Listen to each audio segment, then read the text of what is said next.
Bueno, muchachos, aquí estamos de vuelta y vamos a continuar exactamente en donde nos habíamos quedado. Terminábamos los usos del punto y la coma y ponía yo un ejemplo de tarea. Pues bien, vamos a ir directamente a nuestra fuente de consulta de información, que es el diccionario de la Real Academia Española, en particular un documento que ella genera, que es el Diccionario Panhispánico de Dudas y la sección de ortografía. Entonces, chequen cómo ella menciona los usos del punto y la coma. Yo he seleccionado en este documento, que vamos a revisar en este momento, algunos de sus usos. Entonces nos menciona en el inciso A que son para separar elementos de una enumeración. En este caso, fíjense cómo los elementos que va a separar son enumeraciones, pero cuando se trata de expresiones complejas que ya incluyen comas. Entonces, intuitivamente, ahora vamos a revisar después lo que hace la coma, pero la coma pues genera una pausa intermedia entre, más bien una pausa más o menos directa en una oración, que muchas veces no cambia el sentido y que tiene unos usos particulares. Uno de ellos, por ejemplo, es la misma enumeración, pero de elementos que no son complejos. Y aquí vemos también su uso. Entonces, al mismo tiempo, estoy explicando un poco el uso del punto y la coma y además uno de los usos más comunes de la coma. ¿Okay? Entonces, el ejemplo es, cada grupo irá por un lado diferente. 2 puntos, el primero por la izquierda, el segundo por la derecha, el tercero de frente. Y entonces las pausas que estamos utilizando en esta sección son un poco diferentes. Como estamos haciendo una lista de por dónde irán los grupos, pues resulta que hay elementos que son un poco más complejos que otros. Sin embargo, sigue siendo una lista. Entonces, cuando usamos uno de los usos más comunes de la coma es cuando se enlistan elementos. Sin embargo, si esos elementos son oraciones complejas, entonces se debe de exigir una coma, un punto y coma, perdón. En estos casos lo podemos observar.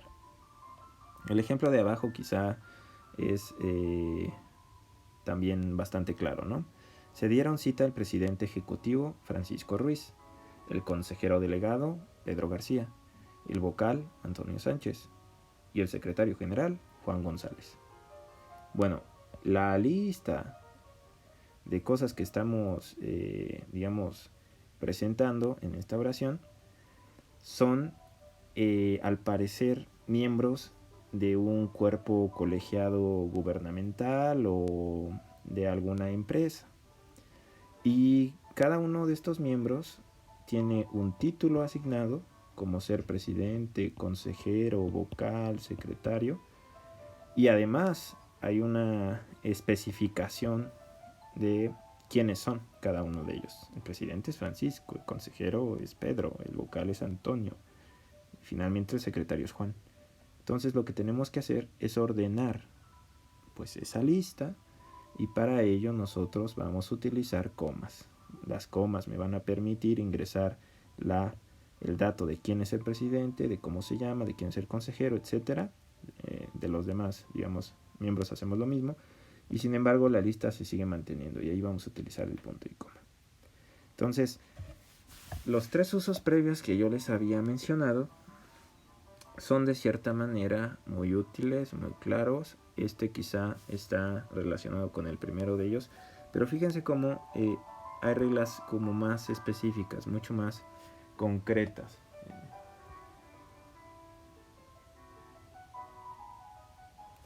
Y en ese sentido, lo que les recomiendo es que si tienen alguna duda en particular, entonces vayan a este documento, ¿no? Que repito, el Diccionario Panhispánico de Dudas, que está, se puede consultar, al menos esta sección, en internet de manera gratuita. Hay ciertas secciones que no van a poder consultar de manera gratuita, desgraciadamente, pero bueno, esta sí está. El segundo uso del punto y la coma que quería yo destacar es para separar oraciones sintácticamente independientes entre las que existe una estrecha relación semántica. Recuerden que los aspectos sintácticos son aquellos que se refieren al orden de aparición de los términos, la organización de los mismos en una oración, que están antes, que están después, etc. Y la noción de una semántica es el sentido. Entonces son conceptos que se relacionan, pero que se refieren a contenidos diferentes. Entonces, leamos el ejemplo, quizá eso nos va a dar más sentido. Era necesario que el hospital permaneciese abierto toda la noche. Punto y coma. Hubo que establecer turnos. Lo que está sucediendo aquí es que son oraciones diferentes en el sentido que adoptan. En la primera oración nos está diciendo que es requerido, que a fuerzas tiene que permanecer, que estar el hospital abierto a lo largo de, digamos, la noche, ¿no? Y cosa diferente es algo que se hizo durante la noche, pero con otro tipo de personas, en este caso las personas que llevan turnos, establecieron turnos. Entonces, se separan sintácticamente estas dos oraciones porque en realidad están hablando de cosas diferentes. Veámoslo en el sentido gramatical. ¿Por qué son diferentes los contenidos? Pues el sujeto de la oración inicial es el hospital, porque es quien realiza la acción de permanecer abierto. En la segunda oración, alguien estableció los turnos. Dice, hubo que establecer turnos. ¿Quién? Pues seguramente las autoridades del hospital o el encargado de establecer, digamos, los horarios. Entonces resulta que en cierto sentido el sujeto podría ser diferente. No podríamos decir con cierta claridad, el hospital hubo que establecer los turnos por el hospital o por los hospitales, como que no queda directamente esa idea. Veamos el segundo ejemplo. Todo el mundo a casa. Ya no hay nada más que hacer. Bueno, la primera oración tiene una idea diferente a la segunda. La primera habla de a dónde hay que ir. La segunda está explicando un poco por qué está sucediendo eso, claro, pero es una idea sintácticamente distinta, en donde dice, pues no podemos resolver esta situación, entonces pues por eso nos vamos.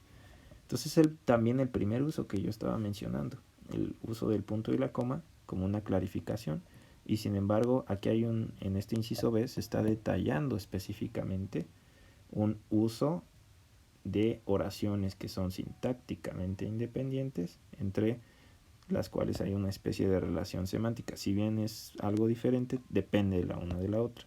Si fueran completamente diferentes, entonces ni siquiera estarían no podrían estar apegadas con una oración. En una oración tendría que estar en oraciones diferentes por principio y en párrafos quizá diferentes, ¿no? En fin.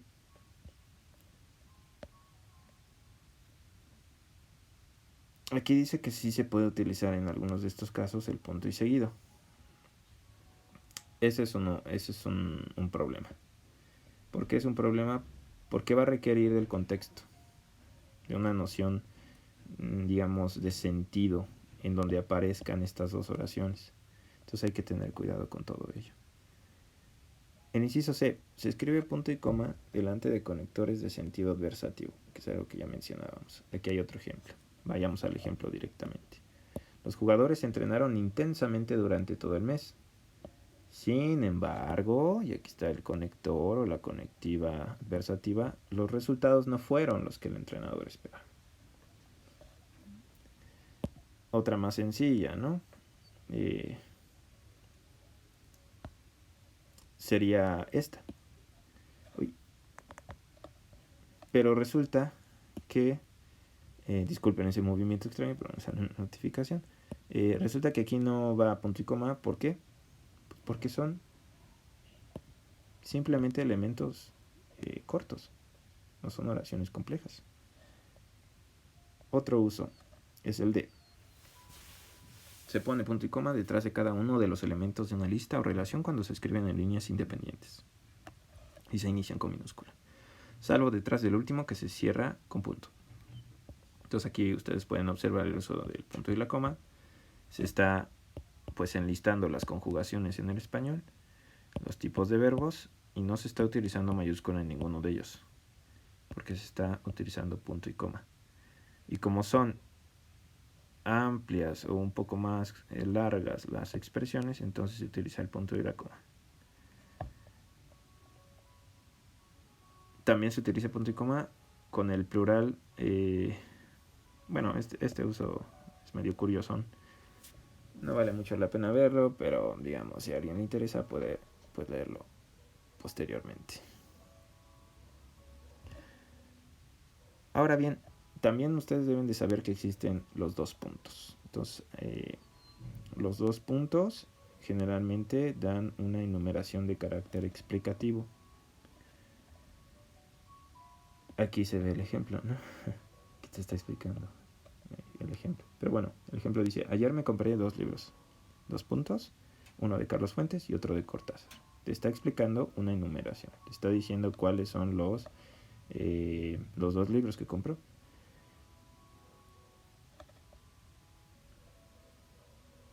Este otro ejemplo: los 2 puntos sirven para encerrar la enumeración y dar paso al concepto que los engloba. Dice natural, sana y equilibrada. Ahí están los elementos como enumerados, ¿no? Uno tras otro. Ahí se está utilizando la coma. Ahora, lo que va a aparecer después es una pequeña explicación del concepto, y así se utiliza a veces los 2 puntos. Así debe de ser una buena alimentación. Estos 2 puntos están incluyendo los 3 elementos, ¿ok?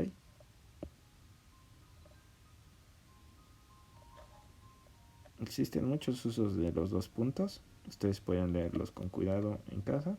Pongan pausa al video y pueden, digamos, indagar con más cuidado cada uno de ellos. Sin embargo, a nosotros nos va a interesar sobre todo la coma ahora. Quizá en términos más estrictos debí explicar primero la coma y luego el punto y coma, pero me resulta mucho más sencillo que ustedes entiendan el punto y la coma primero, porque intuitivamente creo que ya tienen algunos conceptos previos de la coma. Es decir, la coma que hacen, en la escuela no los han dicho, pues genera una pausa dentro de una oración con un sentido. Uno de los usos más comunes es establecer pausas entre las oraciones o bien enumeraciones. Entonces,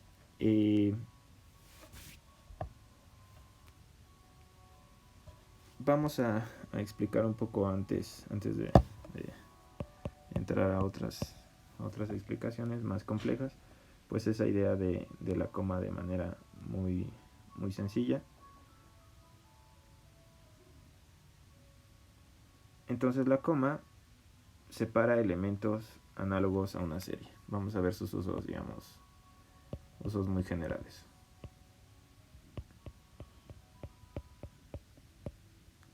El primero es que separa elementos análogos a los de una serie.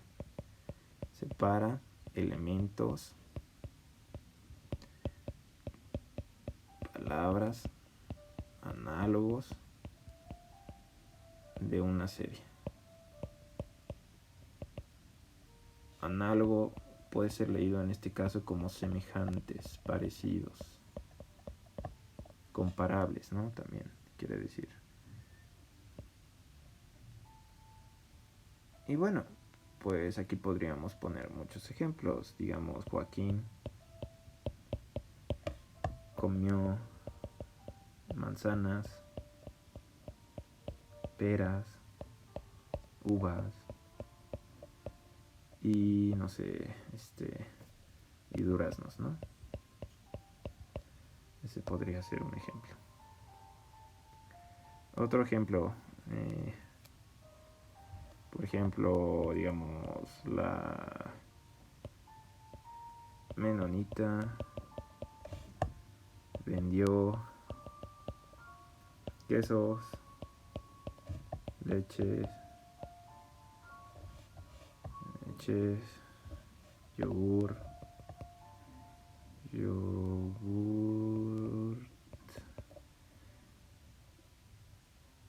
yogurt, etcétera, ¿no? Podemos utilizar así la coma.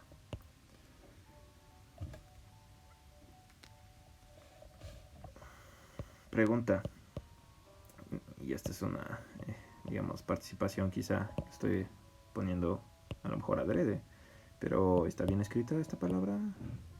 Pónganlos en los comentarios. Ahora bien, el segundo uso. El segundo uso de la coma es para separar elementos que son incidentales en la oración. Separar elementos que son incidentales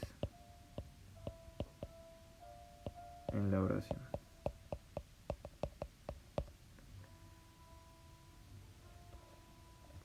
Vamos a ver este ejemplo del libro de texto. Entonces, dice el texto, y pone fin en mis manos. Y pone fin en mis manos.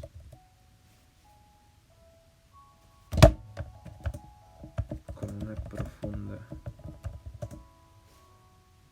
solemnidad. Con un profundo misterio.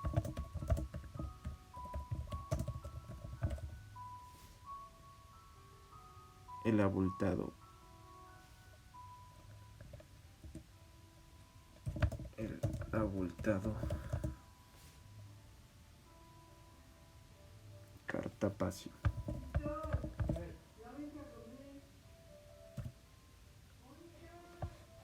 Busquen con mucho cuidado cuál es el significado de esta palabra. No es nada común. Pero lo que queremos destacar es el uso que estamos dando aquí de las comas. Son elementos incidentales en la oración. En este caso, podríamos leer esta oración de manera corrida. Y pone fin en mis manos el abultado cartapacio. Y estos elementos que estamos agregando son incidentales porque podríamos eliminarlos de la oración. Sin embargo, pues son importantes, son interesantes, por algo el escritor de esta oración los está colocando. Pero lo que quiero decir es que esta oración se puede comprender sintáctica y semánticamente de manera perfecta. Entonces a eso se refiere esto, de elemento incidental. Los está separando con las comas. ¿Okay? El tercer uso, el famoso vocativo. Va separado por coma. Vamos a poner un ejemplo. A lo mejor no recuerdan ustedes qué es eso del vocativo, pero dice: necesito, Juan, que hagas lo que te dije.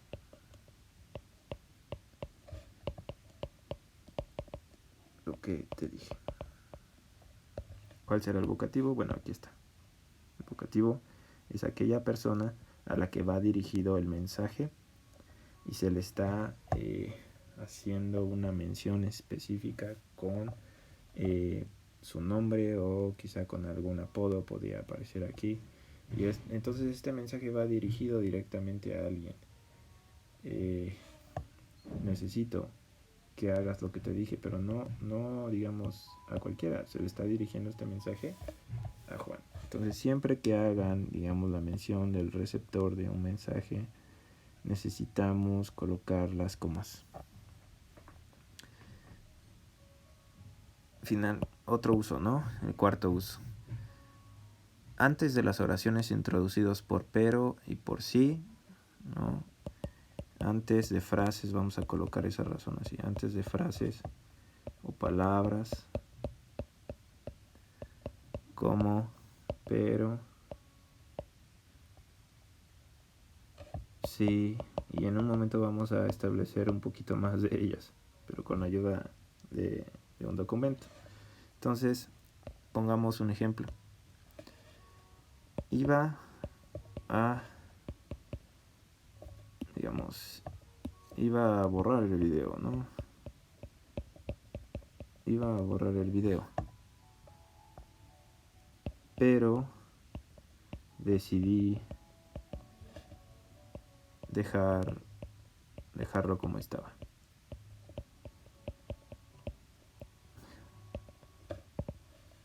Por ejemplo, este video en el cual hay un par de errores. Bueno, pues imagínense si tuviera que volverlo a hacer solamente porque salió una notificación, ¿no? Iba a abrir mi mail. Pues no lo hago, decidí dejarlo. Y aquí se está utilizando la coma. Vamos entonces a lo que dice con más cuidado la RAE.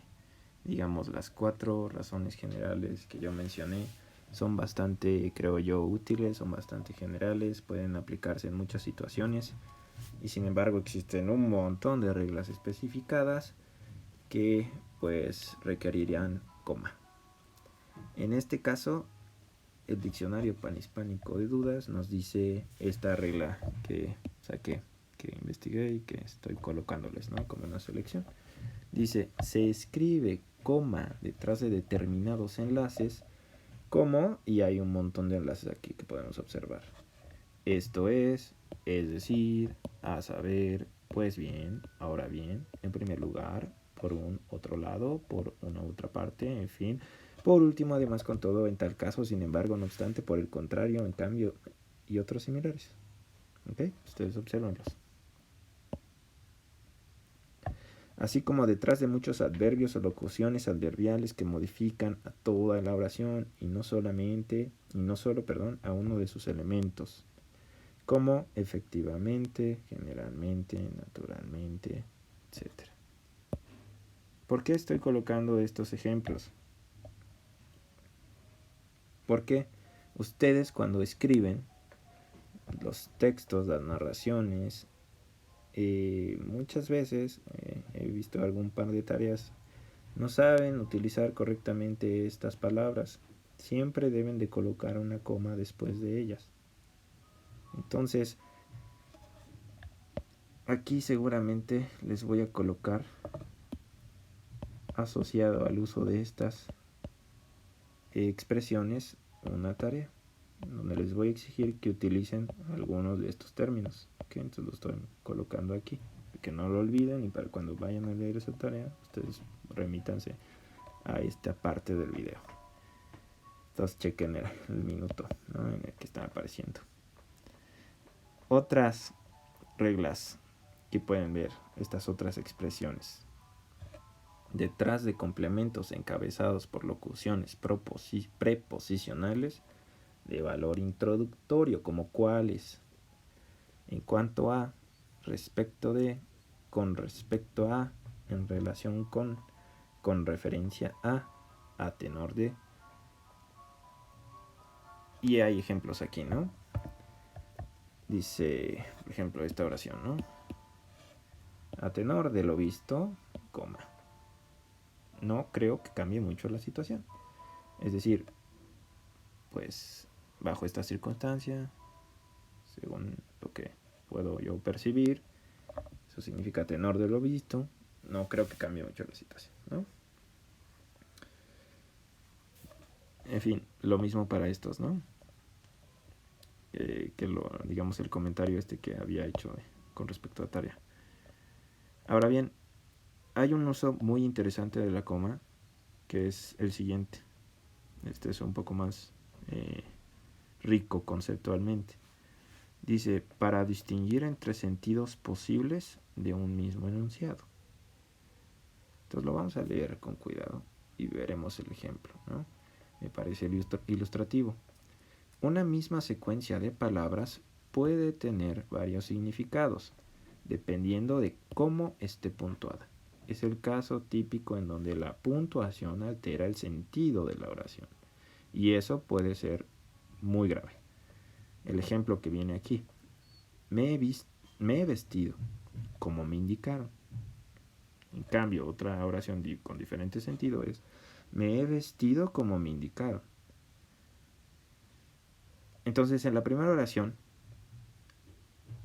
le indicaron que se vistiera o que me vistiera, ¿no? En este caso. En el segundo caso, me indicaron cómo debía vestirme.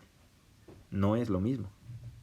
Repito, El primer caso, me he vestido como me indicaron. El segundo caso, me he vestido como me indicaron.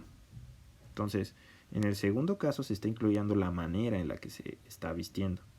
En el primer caso, nada más se está, digamos, le indicaron que se vistiera, pero no le dijeron cómo. No le dijeron que se pusiera, no sé, un traje, pensemos en ejemplos, ¿no? El vestido rojo, etcétera. No le dijeron cómo, simplemente le dijeron si se ha vestido.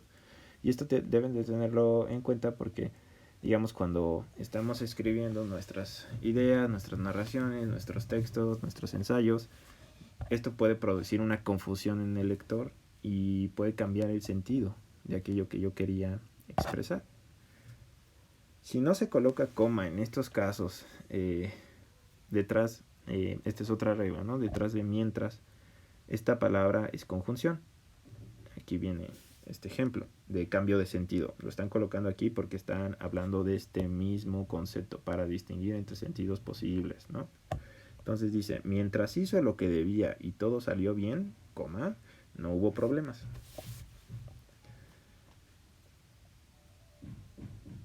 En cambio, vean cómo la siguiente oración difiere. Dice, mientras, coma, hizo lo que debía y todo salió bien. Noten cómo el primer, digamos, mientras de esta oración en particular es un adverbio de tiempo. Está diciendo que cuando o a lo largo de un específico tiempo en el que se está hablando, se hizo lo que debía y todo salió bien. Ese es el sentido de esta segunda oración. La primera oración en realidad es una conjunción. Mientras hizo lo que debía, o sea, y haciendo lo que debía, todo salió bien, ¿no? Es un poco diferente la idea del tiempo con respecto a la idea de una mera conjunción, de una mera agregación de ideas. Entonces estos usos les voy a pedir que los revisen con cuidado, esta parte, pausen el video otra vez y que noten la diferencia intuitiva en los ejemplos. Aquí, por ejemplo, aquí en esta última oración que leeré, dice, yo no estuve allí luego, me lo perdí. Compárenlo con, yo no estuve allí, luego me lo perdí. ¿Cuál es la diferencia, no? Pues en esta segunda oración estamos hablando de un por lo tanto. En la primera oración estamos hablando de un después, más tarde. No hay una conexión explicativa entre las cosas. ¿Ok? Entonces este tipo de cosas son algo que pasan porque no tenemos práctica, porque no tenemos cuidado, porque no pensamos con cuidado lo que estamos escribiendo.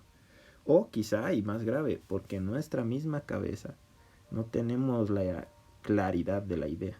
Entonces lo que les pido es que piensen, digamos, en la revisión de sus textos, qué es lo que están queriendo decir. Lo ideal sería que desde el principio ustedes hagan una reflexión y coloquen en el texto los términos que sirven de manera más adecuada para ser más claro. Siempre, digamos, pensando en la claridad. Y después, cuando hagan la revisión, también verifiquen que esa claridad que ustedes pensaron que existía al inicio del escrito, pues sigue subsistiendo. Porque a veces pasa que no, debido a que, pues, no sé, nos detuvimos en otra cosa posterior en el texto y no hay mucha cohesión en las ideas, etc. Otro uso. En una relación compuesta de elementos complejos que se separan unos de otros por punto y coma, delante de la conjunción que introduce el último de ellos, se escribe una coma. Ya lo habíamos visto, ¿no? De manera semejante cuando hablamos del punto y la coma. Pero en este caso, la diferencia con aquel ejemplo es que la coma está después. Entonces veamos el ejemplo mencionado en esta oración. En el armario colocó la vajilla. En el cajón, los cubiertos. En los estantes, los vasos y los alimentos en la despensa. Entonces, aquí son elementos complejos los que tenemos y se está haciendo una lista. El primer elemento complejo es que algo se coloca, más bien que se están colocando diferentes objetos en algunos lugares, que también son diferentes. En el armario se coloca algo, la vajilla. Luego en el cajón otra cosa, que son los cubiertos. Luego en los estantes se ponen los vasos. Y después se colocaron en la despensa los alimentos. Esas son como las ideas. Tenemos lugares en donde estamos colocando cosas. Y como son varias cosas, digamos, dos grupos en cada uno de ellos, debemos de hacer varias pausas.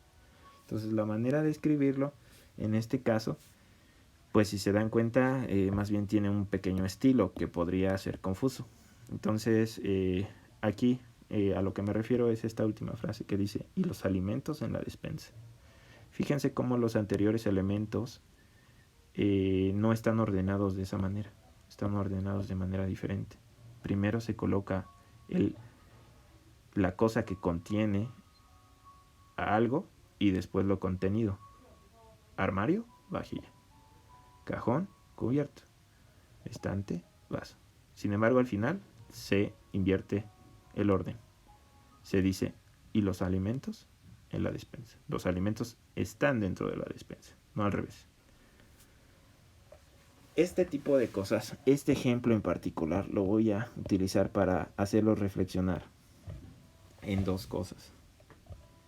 La primera, ustedes no utilicen, digamos, en un principio mucho estilo. No quieran, digamos, complicar la manera en la que expresan las cosas si es que eso implica pérdida de claridad. Lo que yo les recomiendo es que verifiquen la utilización de las reglas que estamos viendo, el uso de coma, de punto, etcétera, de manera muy sencilla, de manera muy directa. Háganlo primero fácil, sencillo. Y una vez que ustedes adquieran esa habilidad, digamos, esta es la segunda recomendación, entonces piensen la mejor manera, una manera, digamos, bonita, una manera especial en la que puedan expresar algo. Y esta segunda parte es bastante complicada. Yo mismo podría decir que no tengo habilidad suficiente para lograrlo hacer. Pero lo que sí me parece evidente es que si tú tienes que elegir entre claridad y, digamos, por otro lado, estilo y belleza, pues lo que yo les recomiendo, al menos en sus tareas escolares, que es, digamos, los escritos que a mí más me interesan y van a ser escritos aparte argumentativos, pues yo les recomiendo que primero privilegien la claridad antes que el estilo, porque de cualquier manera un estilo que no tiene cierta claridad o que, digamos, quiere destacar algo más o menos, pues es un estilo fracasado, es un estilo confuso. A veces, digamos, en otros usos que no son argumentativos, no son escolares, sí se puede decir que se puede argumentar, se puede defender la idea de que es mejor, digamos, privilegiar una idea de confusión, de ambigüedad, porque eso es precisamente lo que se busca. Pero en este caso, en nuestro contexto, la recomendación que les hago creo que vale la pena implementarla. Primero claridad y después estilo, aunque lo mejor es claridad y estilo. Entonces, bueno, finalmente quería hacer un pequeño resumen de todo aquello que vimos. Y lo que vimos en este segundo video básicamente son los usos de varias puntuaciones. Recuerden los 4 usos principales que les di, creo que van a ser mucho más fáciles de comprender, quizá de aplicar, aunque deben de saber dónde encontrar, digamos, los documentos en internet que les permitan clarificar alguna duda en particular. Entonces, creo que hemos avanzado lo suficiente como para dar por terminada esta clase.